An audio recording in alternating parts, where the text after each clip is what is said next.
Páginas falsas na internet, programas espiões que roubam senhas, invasão de privacidade. Armadilhas comuns da era digital.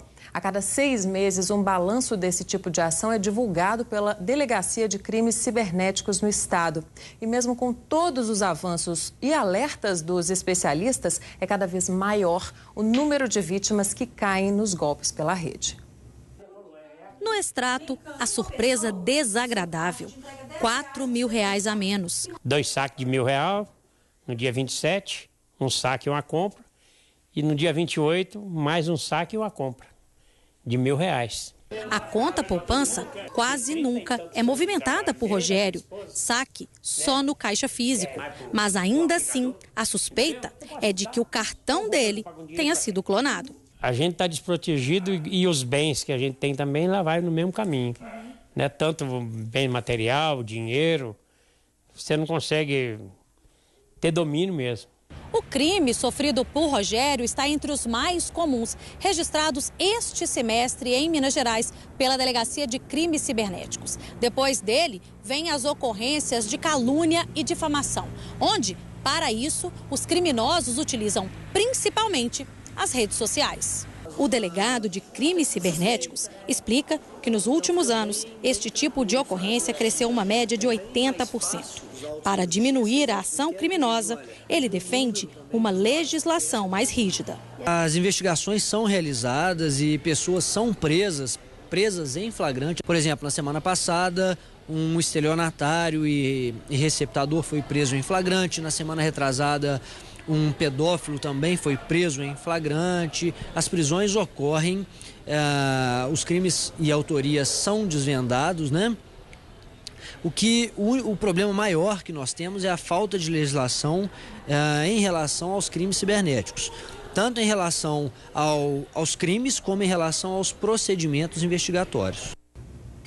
Os crimes cibernéticos são relativamente novos e, por isso, há poucas leis específicas no Brasil para este tipo de delito. Eu converso agora com a advogada Flávia Fonseca, que é mestre em Direito Virtual.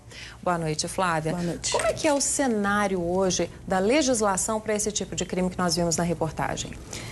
Na verdade, nós já temos projetos de lei em trâmite, né, na Câmara e no Senado.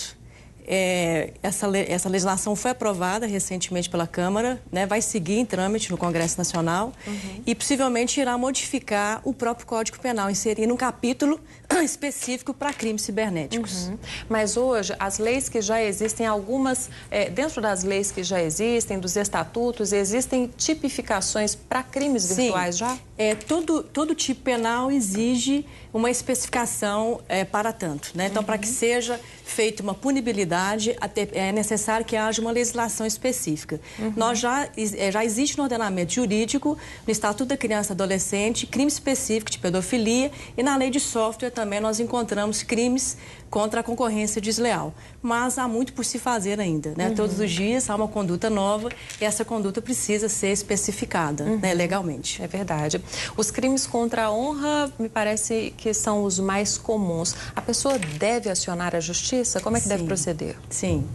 Existe uma estatística, né, de que crimes de difamação, né, crimes contra a honra especificamente, são os crimes de maior recorrência. E nesse caso é necessário que a vítima tome algumas cautelas. Primeiramente que ela procure uma delegacia especializada, e nós temos aqui em Belo Horizonte uma delegacia para tanto, e que ela cuide, né, de guardar o seu equipamento para que seja feita uma perícia específica e que possa ter, então, a autoria, né, e a materialidade guardada numa possível perícia forense. E os crimes contra a ordem econômica também são comuns? São crimes também muito recorrentes. A FEBRABAN, a Federação Brasileira, né, dos Bancos, fez uma estatística também dizendo que há uma recorrência muito grande nesse tipo de crimes, onde há um grande número de vítimas, tanto das instituições financeiras quanto de vítimas correntistas de instituições financeiras.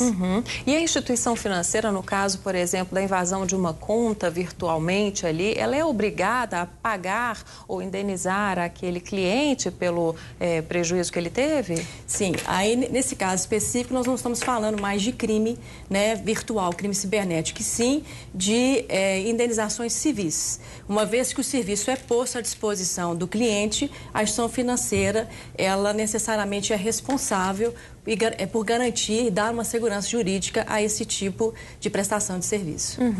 Como é que fica a pessoa que, por exemplo, recorre de um crime virtual, por exemplo, alguma difamação, alguma coisa que tenha acontecido assim numa rede social, por exemplo, como é que ela precisa agir para ter os seus direitos resguardados?